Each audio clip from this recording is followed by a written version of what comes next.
Улсын хурлын дарга инх болд бүгд найрамдах Бангладеш ард улсын парламентын дарга хадагтай Ширин Шармин Чаудритай уулзлаа. Уулзлын үеэр улсын хурлын дарга инх болд олон улсын парламентын холбооны чуулганыг эх орондоо амжилттай зохион байгуулж буйд нь хадагтай Ширин Шармин Чаудрид баяр хүргээд 2016 онд Улаанбаатар хотноос АСЕМ-ийн дээд хэмжээний уулзалтад тус улсын ерөнхий сайд хадагтай Шейх Хасина оролцсон талархал илэрхийллээ. Түүнчлэн Монгол улс Бангладешийн тусгаар тогтнолыг хүлээн зөвшөөрсөн анхны 5 орны нэг бөгөөд дипломат харилцаа тогтоосны 45 жилийн ой болж буйг онцоллоо.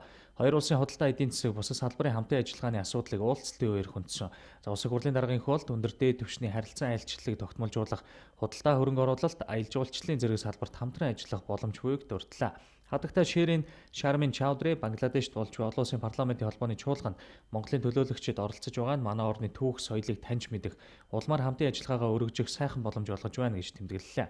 Тэрбээр бэлэн бүтээгдэхүүний үйлдвэрлэлээр дэлхийд дээгүүрт ордог манай улсын хувьд эмнэлгийн бүтээгдэхүүн бэлэн хувцас сүлжмэл болон сахиун идэлэл нийлүүлэх, дэд бүтцийн болон бусад салбарт Монголын хөрөнгө оруулалтыг татах боломжтой гэлээ.